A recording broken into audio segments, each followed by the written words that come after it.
Good morning, culés. It is time to wake up and Barca live Barcelona news coming at you every Monday, Wednesday, and Friday right here on the Undefeated channel. Good morning to you all. In today's episode, we're going to be discussing Barcelona's summer exits. They're starting to make the moves on players leaving the Camp Nou, including Riqui Puig. We'll talk a little bit about what happened to the player that was supposed to be the next Xavi, the next Iniesta. Plus, of course, there's going to be an update on Frenkie De Jong. That's going to be happening probably all the way up until transfer deadline day on September 1st. We probably got another 4 weeks of this nonsense, unfortunately. We'll talk about that. We'll talk about all the other news coming out of the Camp Nou, plus whatever comes up conversationally. That's what we do here on Wake Up in Barca. We cover FC Barcelona news. We have a little bit of conversation with our fellow culés while we have some caffeine and start our day the right way. So, if you are just finding us for the first time, if you haven't done so already, subscribe to the channel so you can be part of that conversation and come hang out with us every Monday, Wednesday, and Friday covering the live Barcelona news. With that out of the way, my friends, let's go ahead and kick things off the right way. Ladies and gentlemen, you are now tuning in to the undefeated Mustache John. Okay, good morning. And as I said, folks, summer exits are happening. Let's jump over and take a look at the confirmed tweet from Fabrizio Romano. Barcelona have just approved and accepted LA Galaxy proposal for Riqui Puig. Final details now being discussed on player side, then it will be completed. Barcelona have percentage of future sale guaranteed as they wanted. Okay, so that's good news. We at least get to cash in if Riqui does go to LA Galaxy, which is a team in Major League Soccer here in the States. If he does, sack up, ladies and gentlemen. Got to figure that out, folks. I got to figure out what habit, what setup can I instill here to not restart my intro 4 out of 5 times. Anyway, amateur hour over here. Anyway, folks, we're talking about Riqui Puig. We're talking about him going to the Galaxy, which is a team in Major League Soccer here in the United States. Not a lot of prestige. A lot of people were talking about Riqui Puig maybe sticking in Europe, maybe staying around in Spain even. But that's not the case. It drops all the way down to MLS. Now, here's the thing. LA Galaxy right now have Gareth Bale. They have Chiellini. They have Carlos Vela. So they've got some notable names, but they're all past their prime. Riqui Puig here is, how old is Riqui Puig right now? Is he 20, 21, something like that? I should know this off the top of my head, but I don't. How old is Riqui Puig? 22. Okay, he's 22. So he's not quite in the prime of his career, but he's approaching, right? He's in phase 1 of his prime. I would say a player's prime is 22, 23 to 30. Those are going to be your best years where you're young, you're athletic, but you're got enough experience. You know what I mean? Anyway, I digress. Big step down for Riqui Puig, for a player who was meant to be, like I said in the intro, the next Xavi, the next Iniesta, the next Barcelona great midfielder. It didn't pan out. Now, here's the thing, folks. This is not uncommon whatsoever. There is pretty much every year hype around some youngster. He's 15, he's 14. Ask Freddie Adu. It doesn't always pan out. Some of it is hype from the club, trying to get attention, trying to get the fan base excited, something to look forward to. Some of it is journalists. They got to write headlines. Sometimes there's legitimate hype.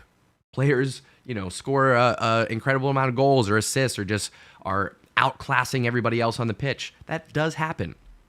But talk to Carlos Alenia. Talk to Denis Suarez. Talk to Rafinha without the H, younger brother of Thiago. Talk to Bojan Krkic. All right? We are spoiled right now with the number of youth players that have popped up. Gavi, Pedri, Ansu Fati, Araujo.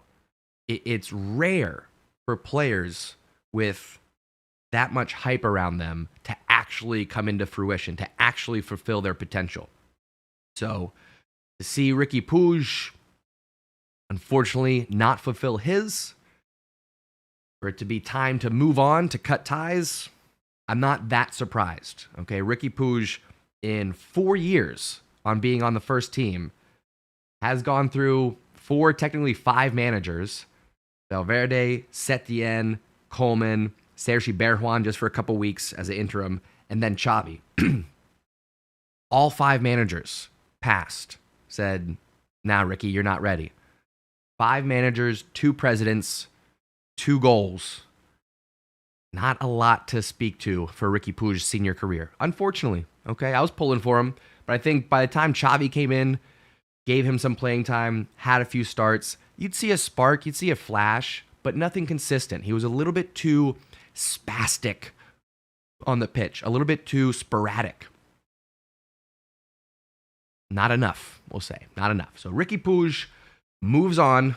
Again, just confirmed from Fabrizio Romano, deal with LA Galaxy. The good news, like I said, is that Barcelona do get a chunk of that change if Riqui Puig revamps his career, maybe makes a move back to Europe in a big sale. Barcelona will get some of that cash. So, as I pull a hair off my microphone, this is where I'll turn to the chat. Let me know what you think about Barcelona's sale of Riqui Puig. Is it a good move for Barcelona to let him go? And what do you think about him going to LA Galaxy?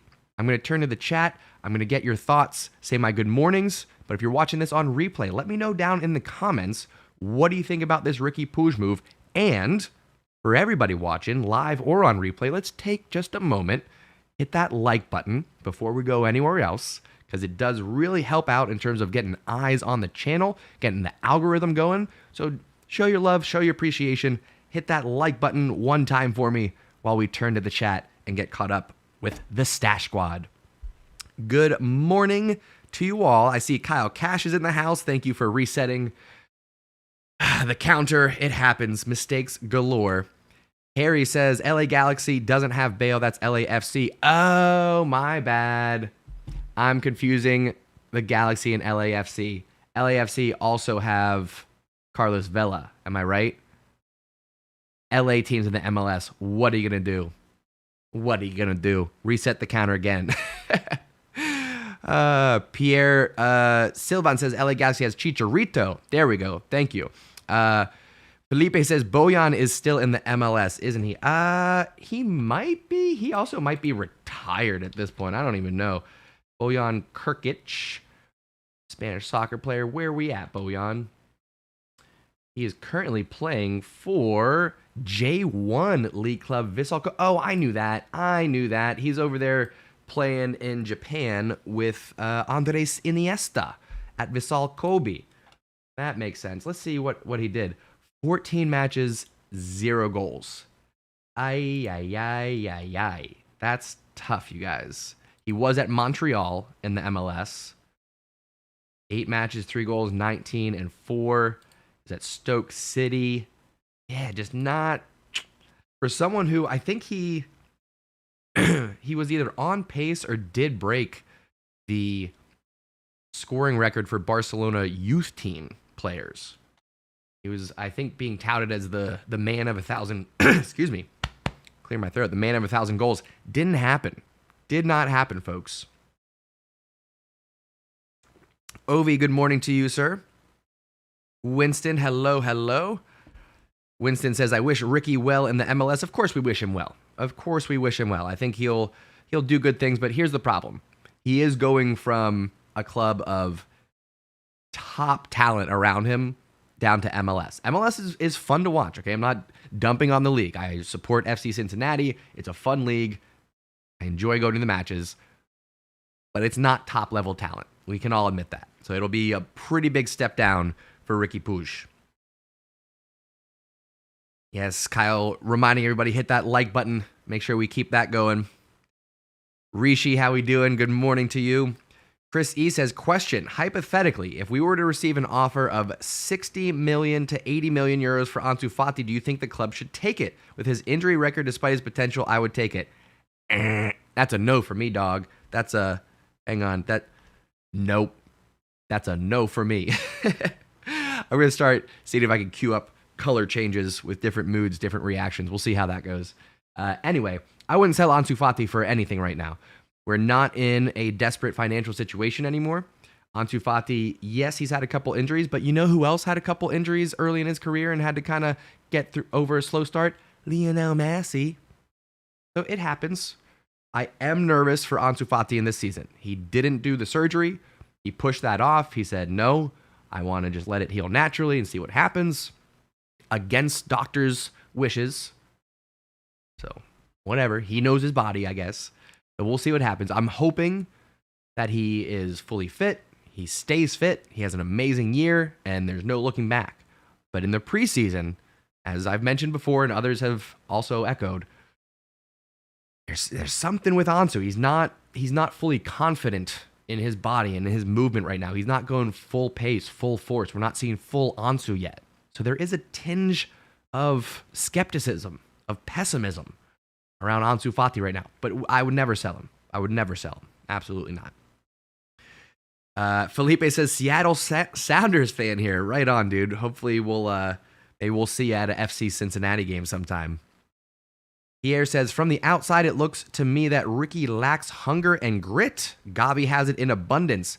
There's something there. I think Riqui Puig was always a nice little spark plug off the bench, but he seemed to be kind of a man on an island. You know, he had a hard time actually getting the chemistry going with the other players. And that's surprising from a La Masia player, but it happens, like I said, folks. Maxime says Riqui was dating Coleman's daughter. That's why he boycotted him. Is that true? I don't read headlines in that way, so I have no idea. I'm seeing some messages in the chat about Mingueza, so let's go ahead and jump over to that next, because Oscar Mingueza is also confirmed he's going to Celta Vigo. Now, Mingueza is one that I think maybe could have worked out if he was given the right opportunities. Okay, he was brought up from Barca B under Ronald Koeman. He was given, I think, just a couple opportunities playing at center back, which is his natural position. And what we saw from him was lackadaisical defense, but the passing, it was notable. His vision, his ability to split the lines, find a forward from the back. It was impressive. Then, as Ronald Koeman kind of had a tendency to do, pulls Mingueza out of position, plays him at right back. There were injuries, there was illness, there was players out of form, all kinds of things. So Mingueza put it right back, and then there's highlights out on YouTube. I don't want to bring it up because I don't want to get a copyright strike. But if you search Ronald Koeman yells at Mingueza, you'll see he gets chewed out, absolutely lit up, because he made a run forward when Ronald Koeman told him to stay back. And then he did it again, and he got subbed off. Point being, out of position, maybe not the right manager to bring him up. And then by the time Xavi comes in, unfortunately, high expectations in terms of Xavi's football, the way that he wants it to be played. Maybe Mingueza was brought up a season too early. And then we have all this competition. Christensen comes in. Koundé comes in. Eric Garcia comes in. He just kind of gets nudged out. You know what I mean? So I wish him the best, along with Riqui Puig. No hard feelings, no hate whatsoever. But I'm also not terribly torn up about it. And now maybe people will stop saying that I look like Oscar Mingueza. We'll see. Maybe. Again, let me know your thoughts on Oscar Mingueza going to Celta Vigo. It'll be one of our La Liga rivals. So maybe we'll end up playing against him this season. We'll see. Let me know your thoughts as I turn to the chat and keep the conversation going. Landreth, hello.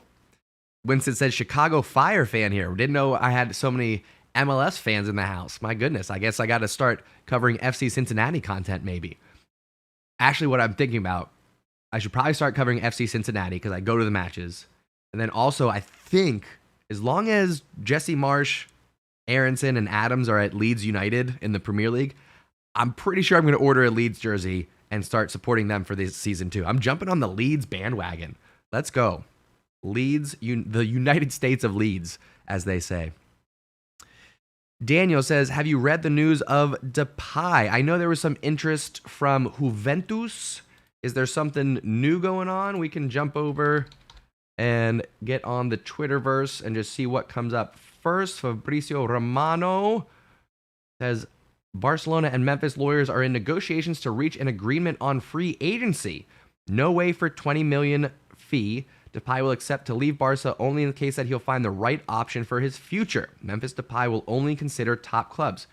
I'm interpreting that as Memphis Depay and his team would pay a fee to Barcelona to get free agency? Is that what I'm seeing? That doesn't really make sense. Or are they saying to reach an agreement on free agency? That's what it would have to be, right? Let me know if that's wrong. Let me read that again. Barcelona and Memphis Depay lawyers are in negotiations to reach an agreement on free agency. No way it'll be 20 million.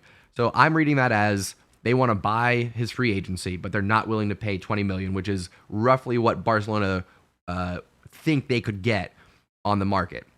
I've seen Juventus. I've seen Chelsea also interested. That would be kind of ironic if he went to Chelsea and ended up having an amazing year, given the ties that we've had with Chelsea in the transfer window this year. Anyway, let me know if I missed something on that, if I'm misinterpreting that, or if you've heard some other news around Memphis Depay, because this is the latest that I've seen is Juventus, Chelsea, maybe free agency is what I'm seeing here. Maxime, hello, good morning, says, let FDJ stay. We'll talk about that in just a moment. Harry says, FDJ needs to stay. Boy, everyone jumping on the Frenkie bandwagon right now. Winston, good morning to you, says, if you could go back in time and attend any football or soccer match live, what would it be? My goodness, but I'll get to that another time. I'd have to think about that for a while. Excellent question. Love the question, but I'll have to think about that. I mean, Barcelona's Champions League finals come to mind. The miracle at Stamford Bridge comes to mind. Lionel Messi's matches in El Clasico, those come to mind. Probably one of the Champions League finals, though. Harry says, thoughts on Messi rumors. We talked about that in Monday's episode. I'm for it. We'll talk about that more, I think, next year, maybe even starting in January once we get closer to his contract ending. What else? Ovi says, nah, Sensei is a complete duplicate of John Wick. Mingueza who? I've never been accused of looking like John Wick. That is definitely the first time. LM7 says, should we sell Depay? Well, I guess I didn't really give my opinion on it. I'd rather keep him, actually, to be fair, because for these reasons. Okay, right now, if you look at it, we've got Lewandowski, Ansu Fati, Dembele, Rafinha, right? Those four are going to be, I think, our primary front three, right? It's either going to be Rafinha or Dembele. Problem is, let me keep going. Then you have Ferran Torres. Then you have Memphis Depay. For now, you have Abde, right? But, knock on wood, fingers crossed that it doesn't happen. Let's just say Ansu Fati, Dembele go down to injury. You have Aubameyang too. I forgot about him. But let's say two players, Dembele, Aubameyang, go down to injury. Okay, let's say we sell Abde. Now we're down to 5. We would have Memphis. We would have Rafinha. We would have Lewandowski. We would have Ferran Torres and Aubameyang. At that point, we need Memphis. If we don't have Memphis, then we're down to 4. So while we have an abundance of attacking players, 2 of them are injury prone. One of them, Abde, is probably going to be sold. And then you have Ferran Torres, Rafinha, who, hot start, but who knows if that'll last. In the meantime, you have Memphis Depay, top goal scorer from last year, gives us something different than those other players. Listen, I'll take 20 million. I'll take 15 million, okay? I won't be heartbroken. But if he stays, I don't think we're going to regret it. I really don't. Got him on a free, reasonable salary, offensive juggernaut. You can give him the ball and just watch what he does with it. So when the tiki-taka isn't happening, when Xavi Neta, when Xavi ball is not in full effect and you need to throw somebody out there to mix things up, to create something on his own, you could do a lot worse than Memphis Depay. So I'm on the fence about it. If we keep him, great. If we sell him and we can do something with that money, great. But I don't know. We'll see, folks. What do you think? Are we keeping Memphis? Is he going? Let me know your thoughts. Keep the conversation going. Pierre says, how do I feel about Chelsea coming for De Jong? Well, my friends, I guess we can talk about that next, as that is the next move, according to Barca Center, is to start entertaining offers for Frenkie De Jong. Of course, everyone on Twitter is going nuts with Gary Neville saying Frenkie De Jong's coming to United, that whole saga. But something tells me that the Chelsea move might be more legitimate. One, we know that Chelsea have money to spend because they've been trying to spend it all summer long. We just keep beating them to the punch. So we know Chelsea have money to spend. Their midfield could use some revamping. Jorginho, Conte, they're getting up there in age. So, and they have Champions League football to play for. You're reading the signs, it might make sense. I don't know how he'll fit the system necessarily. I mean, Thomas Tuchel is pretty straightforward in how he likes to play his football. I get a midfield of Frenkie De Jong and Kovacic with Mason Mount in front of them.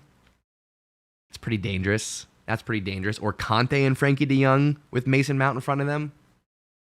I'm going to have to get Pablo on and see what he thinks about this. But, yeah, those are still the rumors, folks. But like I said earlier, we've got 3 more weeks of transfer rumors.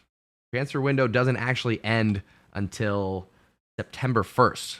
England even went back and reverted to be in alignment with the rest of Europe. So we'll see. For me, listen, I think Frenkie De Jong would rightfully feel a bit cheated if he's pushed out. He signed a contract that was in alignment with what everyone else was signing, but then turned out, no, those presidents are terrible and we couldn't afford those contracts, so on and so forth. So it's not a Dembele situation where he's currently asking for more. It's just what he was given. I'm kind of torn on this one. I'm a huge Frenkie fan.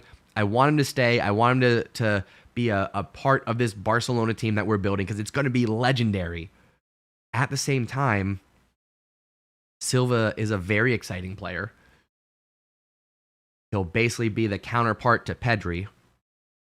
He's 27, about to be 28 years old. I think his birthday is August 10th. So we're getting Silva in his prime as opposed to a Frenkie De Jong who is entering his prime. So we're losing a couple of years in terms of, output from the players.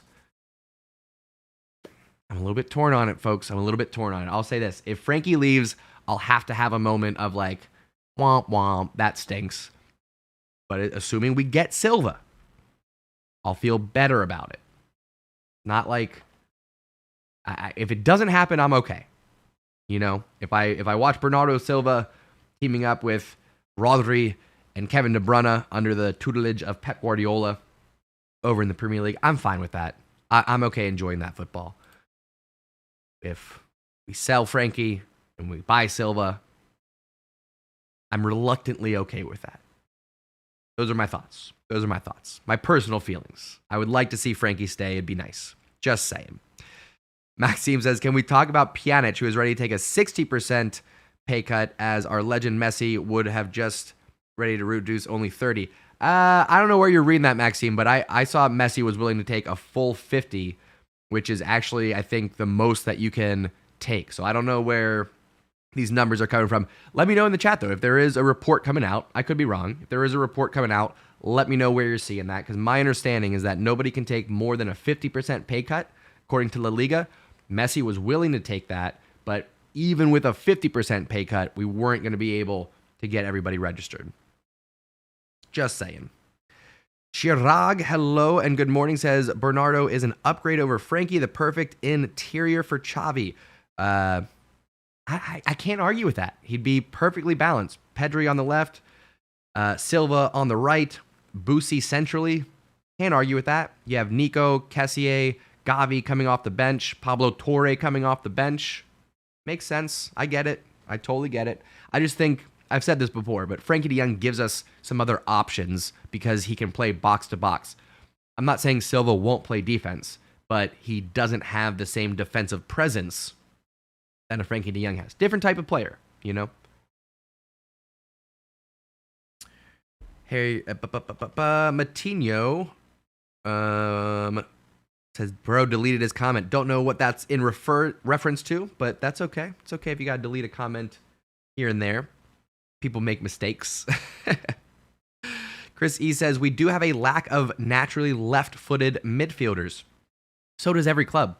There's not a lot of natural left-footed midfielders, and there's certainly not a lot of top-performing left-footed midfielders. Speaking of midfielders, though, we'll turn to some good news here, folks. I've been saying this for a while, and this is echoed here by Rashad Rahman on the Twitterverse. Gavi, turning 18 this Saturday, could be very significant for his renewal, as Alemani's said that we won't be able to register his new deal for more than 3 years until he is 18. So I'm reading that as a 4-5-year contract. And that small details will have to be sorted out until then, but the agreement is there. So good news for my digestive system as I burp.